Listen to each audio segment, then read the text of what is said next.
Assalamualaikum warahmatullahi wabarakatuh. Perkenalkan,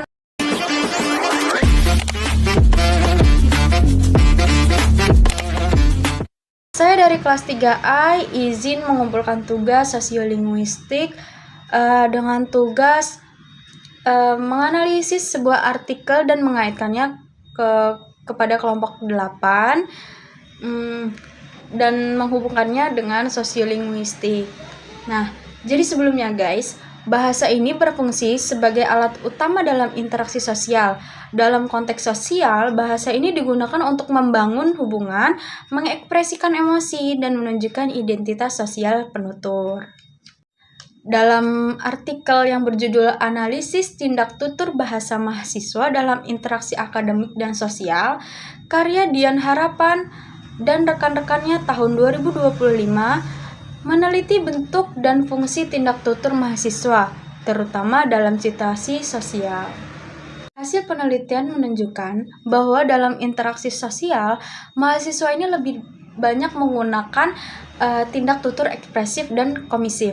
Nah, ekspresif ini digunakan untuk menyampaikan perasaan, memberi selamat, atau berempati. Kemudian komisif ini juga digunakan untuk mengajak, menjanjikan, atau menawarkan sesuatu. Dan bahasa yang digunakan bersifat santai, spontan, dan tidak baku. Kemudian dari sudut pandang sosiolinguistik menunjukkan bahwa pemilihan bahasa sangat dipengaruhi oleh faktor sosial. Yang pertama, konteks situasi. Nah, ketika berbicara dengan teman sebaya, mahasiswa ini menggunakan bahasa yang lebih informal dan akrab. Sedangkan dengan dosen atau senior, mereka beralih ke bahasa yang lebih sopan. Yang kedua, hubungan sosial. Nah, tingkat kedekatan ini juga menentukan gaya bahasa. Yang ketiga, variasi bahasa. Muncul menggunakan bahasa gaul, campur kode, dan istilah populer yang menandai identitas kelompok sosial mahasiswa. Nah, yang keempat, ini pengaruh teknologi. Jadi, pengaruh teknologi yang merupakan media sosial ini menjadikan bahasa itu lebih fleksibel dan menciptakan gaya komunikasi baru di kalangan remaja dan mahasiswa.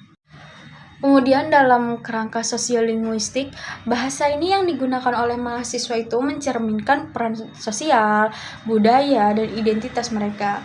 Bahasa juga tidak hanya menjadi alat komunikasi, tetapi juga menjadi alat untuk menunjukkan kedekatan, status, solidaritas dalam kelompok sosial, itu juga bisa.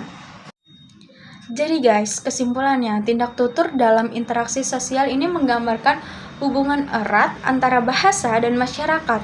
Nah, penggunaan bahasa oleh mahasiswa ini memperlihatkan bahwa komunikasi selalu menyesuaikan dengan konteks sosial, hubungan antar penutur, serta perkembangan budaya dan teknologi. Baik, itu saja yang bisa saya sampaikan dan saya jelaskan. Kurang lebihnya mohon maaf, saya akhiri. Wassalamualaikum warahmatullahi wabarakatuh.